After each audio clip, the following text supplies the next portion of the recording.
Hello, good people of YouTube. Mountbatten here, and today we're talking about one of my most despised ships in the game, and I'm sure a sentiment that probably many of you feel toward this ship. We are, of course, talking about the Tier 7 Techline American battleship, the Colorado.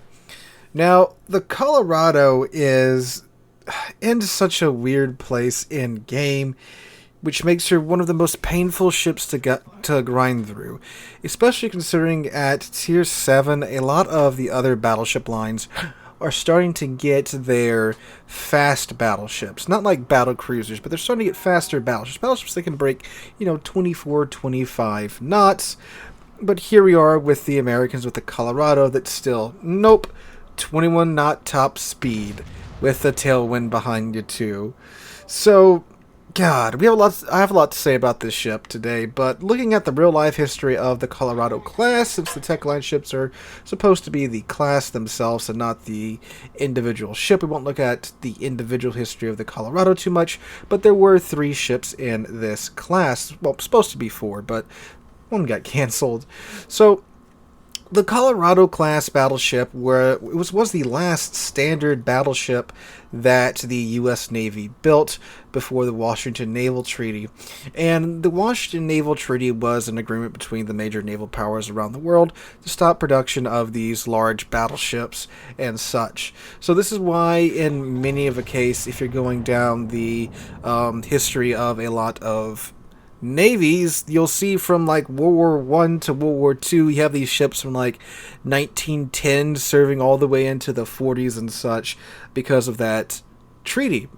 The older ships were grandfathered in, so these countries that still wanted to have, of course, a formidable navy were forced to keep these ships in for much longer than they were ever designed to. Most capital ships and most naval vessels in general are designed to maybe stay in service, especially around this time. Of course, today with nuclear-powered ships, that's different, but most ships were designed to serve for 20, maybe 30 years at most.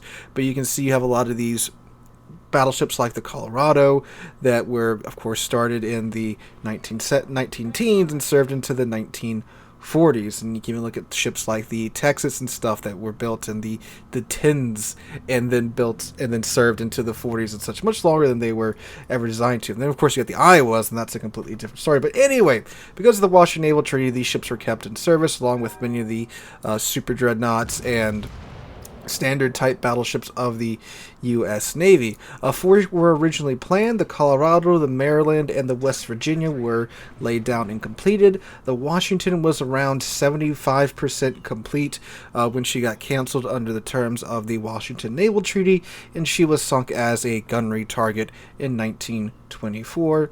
2 of the ships, the Maryland and the West Virginia, were present at Pearl Harbor for the attack.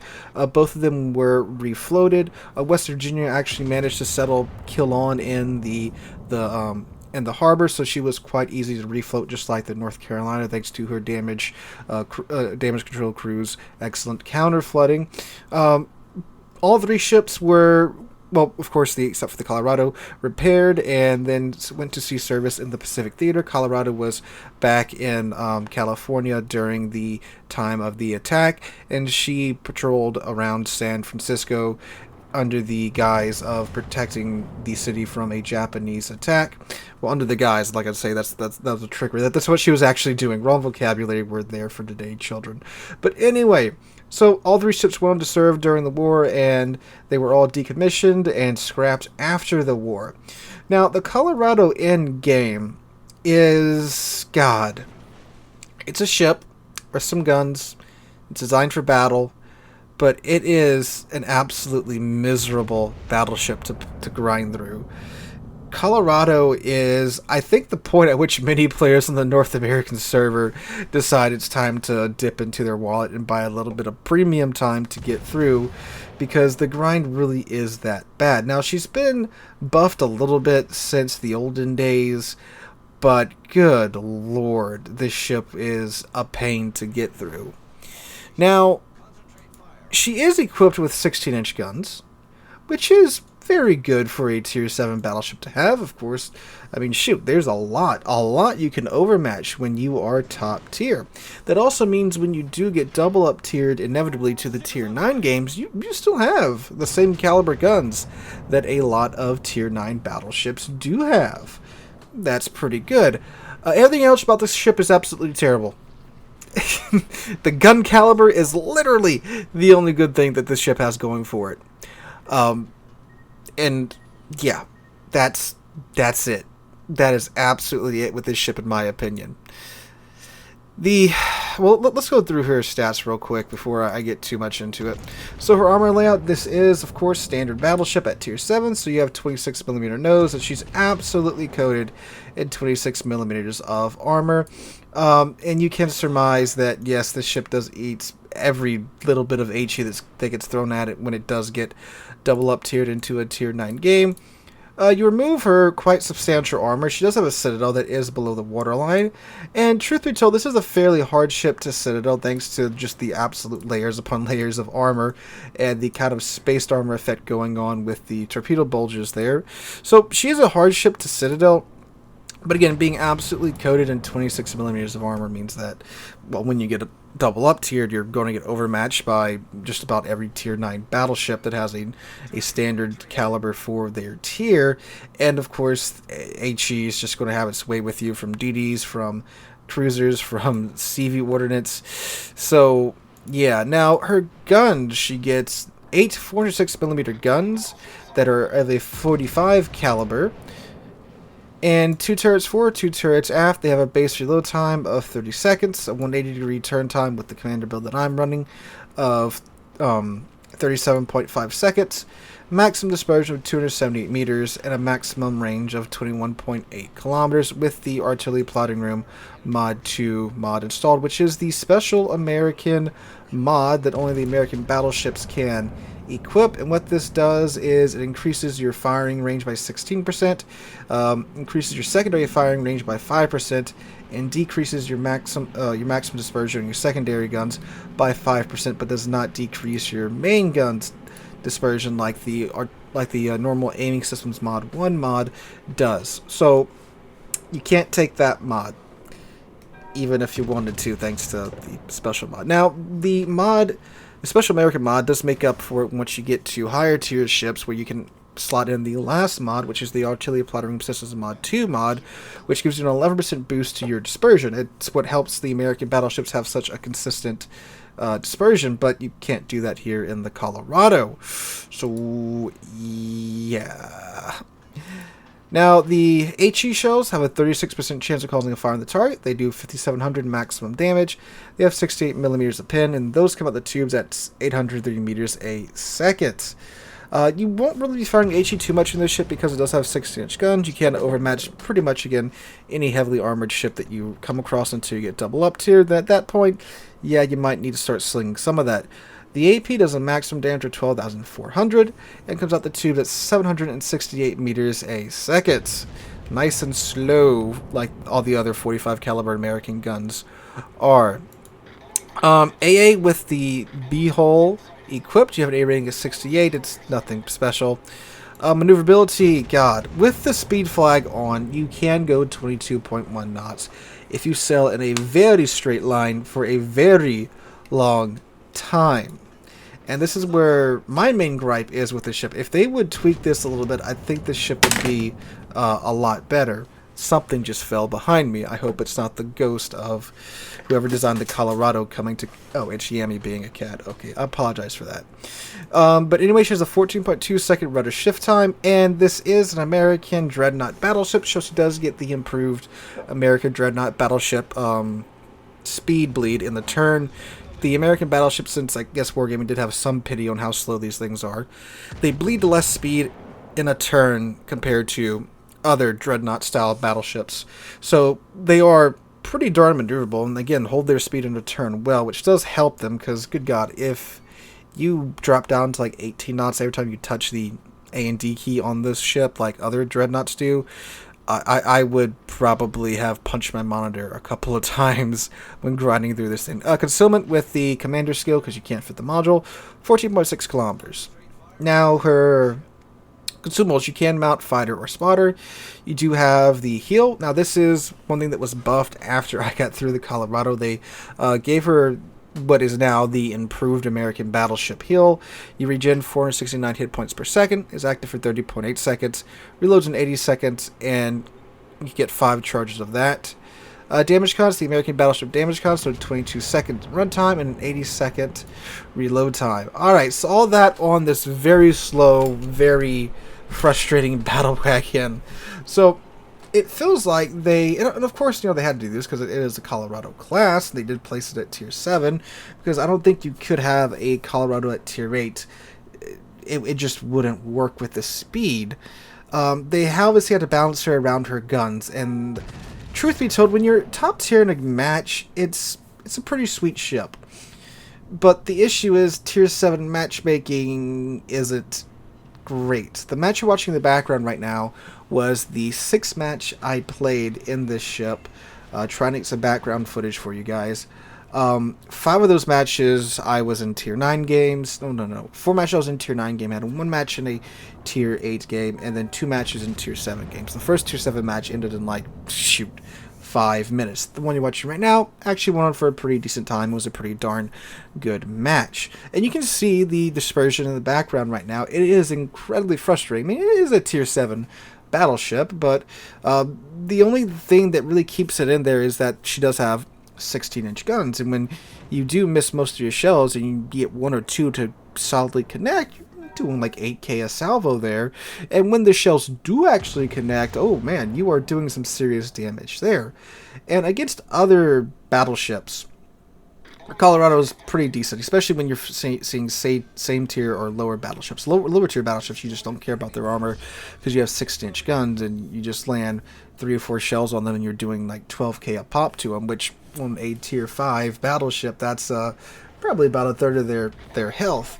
And even when you do get double up tiered, and you're seeing tier 9 ships and they slip up and shoot broadside, I mean, tier 9 ships are quite large, so even with the 228 meter dispersion that the Colorado has, if you're shooting something like an FDG, you're probably going to get all your shots on target thanks to how big the FDG is.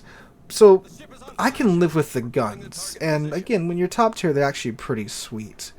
What I can't live with is how slow this thing is. I hope you like the side you spawned on, because that's what you're gonna be on.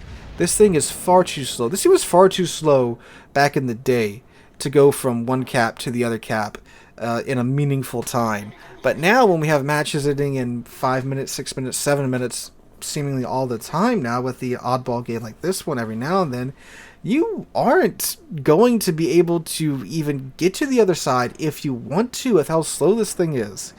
Now, besides just not being able to be flexible with the Colorado, you also have to consider your speed when planning your course of attack, because you also need to be planning your course of withdrawal if things don't go right. This is not a fast battleship. You cannot at least keep pace with the enemy cruisers and such like you can once you get to the North Carolina and a lot of the other nations' battleships at this tier. Most other nations at tier 7 have fast battleships that can at least keep up with most cruisers, and you won't have a cruiser running you down and just simply bullying you to death with their HE like you will in the Colorado. You have to stay back at mid-range and be very mindful of the minimap. And you're going to have plenty of time to be mindful of the minimap because it takes you 2 or 3 minutes to get into position in the first place, and God help you if it's a game where you have to go chase down your damage like so many higher tier games are nowadays, because you ain't chasing down anything in the ship. Even with the current in your favor, everyone still outruns you at tier 7 and up, and it's just such a painful ship to play when you get into those games where either your flank completely collapses. You can try and turn around, sure, but you're going to get melted down before you have a chance to really do anything. And again, in the matches where you have to go chasing down your damage, you can't do that. Now, granted, she does have pretty good range, and if the accuracy, well, if the dispersion was better, you probably would have a pretty decent ship in that regards. And yeah, when you're firing at 20 kilometers, do keep in mind too, you still have the American AP that's very slow, so you have to give your targets a pretty darn large lead with the Colorado, and that's kind of the lesson of the Colorado when you're grinding up the American battleship line. it really teaches you that, hey, at long range, you've got a lead because you ain't hitting jack because of how slow your shells are. But if they were a little bit more accurate, I think that would make higher tier gameplay a little bit more bearable, but they're not.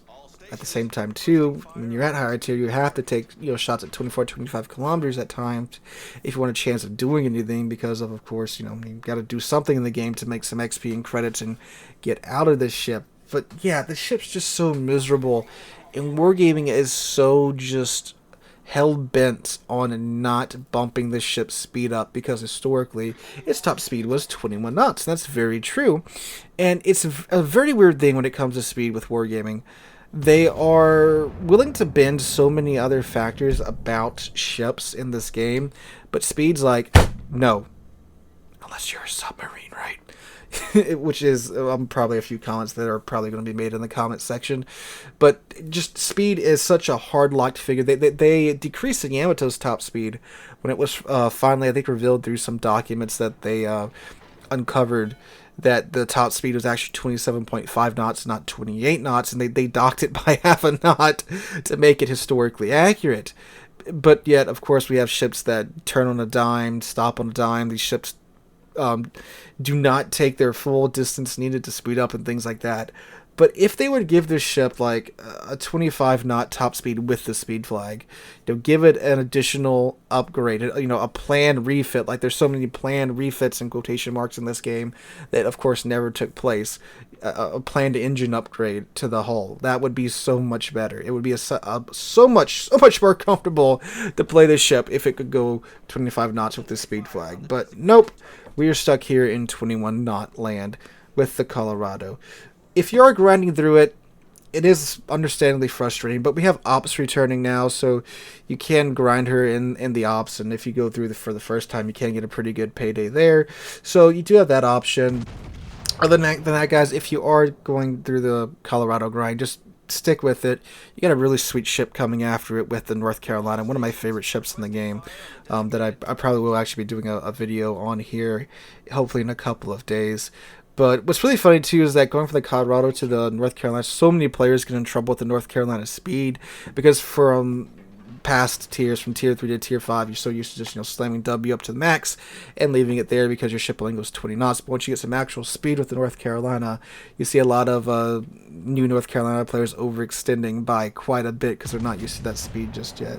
But guys, it's my 2 cents on the Colorado. I know it sucks to get through, but look, you got the North Carolina, which is a great ship, Iowa, which is an amazing ship, and Montana, which in one of my opinions is one of the best battleships in the game. After it, just want to take a look back at the Colorado and share my not really reminiscent thoughts, but my past with it, and just let you guys know that yes, it is a ship that is miserable. It's still miserable in today's World of Warships. The meta changing to be more passive has certainly not helped her at all recently, but she is pretty sweet when she's top tier. I mean, you got 16 guns at tier 7. You can't deny that. But anyway, guys, hope you guys enjoyed today's video. If you did, make sure to drop a like, leave a comment, subscribe to the channel. We're going on our way to 40,000 subs right now, and I cannot thank you guys enough for that. Hope you guys have a wonderful Tuesday. Have a wonderful week. Hope to catch you guys in the next one.